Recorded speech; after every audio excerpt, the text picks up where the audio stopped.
G'day, my name's Callum Hann, and I'm here with Esma Hein. And Esma, I wanted to talk to you today a little bit about one of my favourite childhood desserts, Rotegrutze. Even within my family, there's a few different thoughts about the best way to make it, what kind of grapes you should use, and so on. So can you tell us about how you make yours? Well, I've always used Shiraz grapes because I've got a block of Shiraz next door, and if you let the grapes get pretty ripe, nice and ripe, so that the juice is nice and sweet, and then I just put a little bit of water in the. You got to pick all the grapes off, of course, off the off the bunches, and then you put a little bit of water in with the grapes and cook them up.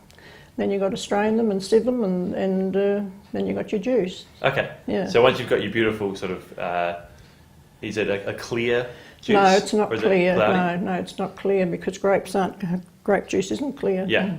Okay, so you've got your juice, and then what's it thickened with? Sago for Rotegrutze. Yeah, and you use about 5 parts of juice to 1 part of sago. Okay. Well, that's what I use. And so is there any, yours is pretty, your Rotegrutze, don't you? I think you've won a few prizes for that, am I right? Yes, I've got a few ribbons there actually. Okay, and you've judged a little bit? Yes, I've judged that a few times. Were you judging the ones that you won? Because if that's the case, that's a little bit unfair. I can't enter if I'm judging. Yeah, okay. So you've got your grapes, you've picked them all off, you've boiled them up with water, you've got your beautiful juice that you've strained off. You've got your sago. Do you add any sugar to it once you start cooking with the sago, or is it sweet enough? You cook it up with the sago first till it's done, and that takes quite a while because you have to keep stirring it so that it doesn't stick, burn. And usually about 20 minutes or so, and I only put sugar in after I've cooked the sago. Okay. Yeah. Now I think. And usually you don't need a lot of sugar because grape juice is fairly sweet, but a little bit helps. Yeah. Does it sort of help it thicken up and become a little bit more syrupy, or is it just purely you only add it for sweetness? Yeah. Oh, well, I don't know that it would thicken it, but it just gives it a better flavour, taste. Yeah. Okay. And a little bit of port is nice. A little bit of port, there you go. But you're not allowed to do that for the show. Okay, all right. So if you were judging, would you disqualify someone if they use port? Yeah. Okay, so you do it, but then you don't like when other people do it. Well, if you're doing it for yourself. Yeah, okay. But some people put a lot of cinnamon in, and that sort of drowns the taste of the grape juice. I remember this was something within my family. My auntie used to put cinnamon in hers. My uncle was not a fan of that at all. Yeah. So I think is that a personal preference, or do you think cinnamon is a no-no? Well, I think it's just a personal preference. But, I have tasted some. In fact, when I judged up here at the Tanunda show, and it was just too much cinnamon. It tasted cinnamon and nothing else. And you're not supposed to taste like that. Okay. So in terms of actually you cooking your sago. Now, sago is not something that a lot of people would use in their sort of everyday cooking. No, how do you know not. when it's cooked? Well, with juice you can see when the sago's clear. Yeah.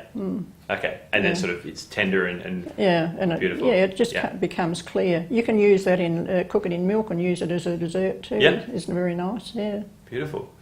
Bit of cinnamon, that wouldn't be too bad either. So when you're eating your Rotegrutze, do you like to eat it by itself? Do you like to have it with something? Oh, a little bit of cream. Yeah, lovely. Maybe a little port as well. Well, depends where you are. Okay. I think if I was ever a judge at a show judging Rotegrutze, I would be very happy if you gave me a little tub of cream and a little bit of port. I think I might show you some favouritism. Well, thanks for teaching me a little bit more about Rotegrutze. Have you ever made it? I remember when I was about this big, I helped my auntie make it, but I haven't for the last few years. Oh, well, so I'm gonna have to make it with you at some stage. I think. Well. Here we are, Rotegrutze. Rotegrutze, one of my favourite childhood desserts. I'm looking forward to this. Oh, good. So we spoke to Esma about it, and she wouldn't give too much away, I remember. A little bit guarded. I think she had a secret recipe, so we'll see how we go. So we're starting. She was talking about Shiraz grapes, but everyone tells me that it's got to be Mataro. Yeah. So we've got some lovely Mataro juice. Just simply berries off the stalk, put in a pan with the lid over, and then just strained off. So that's just pure grape juice. And look at the colour in that. So traditionally made with either black currant juice or red currant juice? In Germany, absolutely. Yeah. But here, only place in the world made with grapes. So what we're going to do, very, very simply, this needs to go into the saucepan.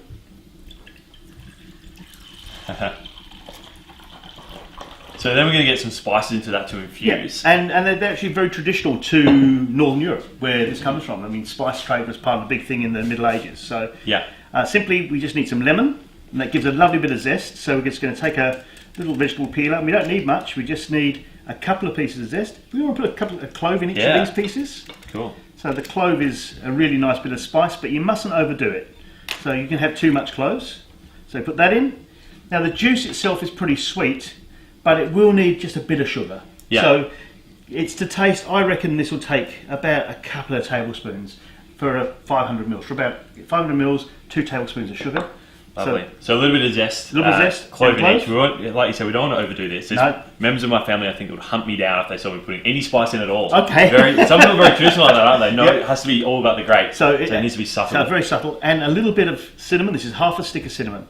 So there's just that goes in.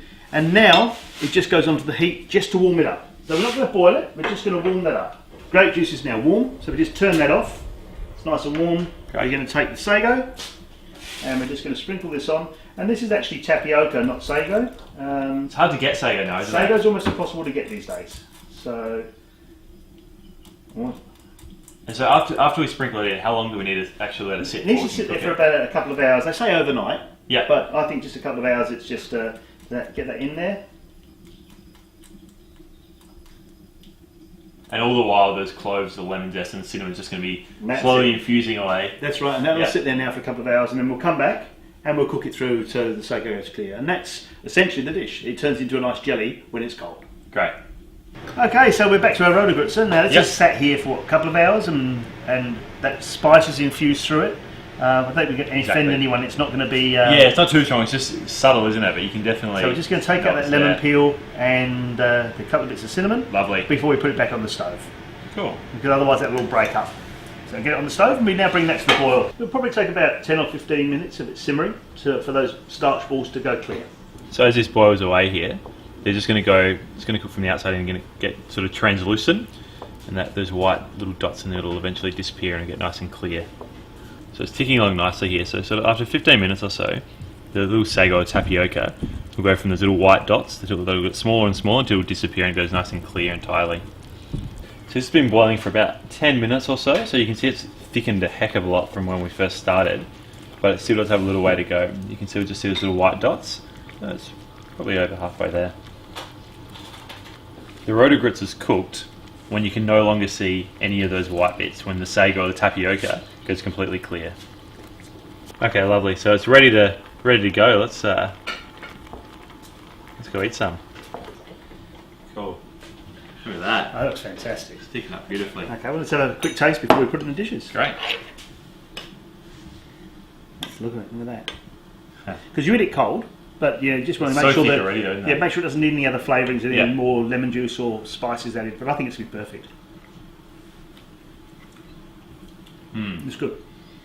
Yeah. Lovely. That's exactly how I remember it tasting coming up. Normally off a much bigger pot for like a year's worth of supply. This is great. You can just make a little batch like this. I think it is. It's a great little dessert. Yeah, we need one each, surely. Yeah, we need one each, and a nice big dollop of cream on it once it's cold. Yeah, yum. Is cream the traditional way to enjoy it? It is, yeah, absolutely. So, I think it's about the only thing that's permitted. So it's very simple ingredients, really, isn't it? It is, and look, simple cooking technique, and yeah, lovely. So we'll let that go cold. And thicken up even more, and we can enjoy it. And then we set like a jelly, and then we put our cream on, and off we go. Lovely. Fantastic. Really set nicely now. You can see that it's look at that. It's like set like a jelly. So and it must have a little bit of cream. Yeah, nice rich cream. You might. Oh, it's pretty heavy. Oh, look at that. Yum.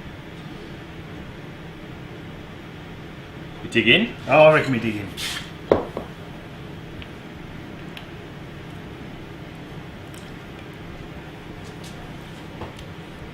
Fantastic. That's fantastic. That's really good. Yeah. That's delicious. That's set really nicely. It's not gluey, not gloopy. Yeah. Just tastes the grapes. Excellent. Great job. Great job.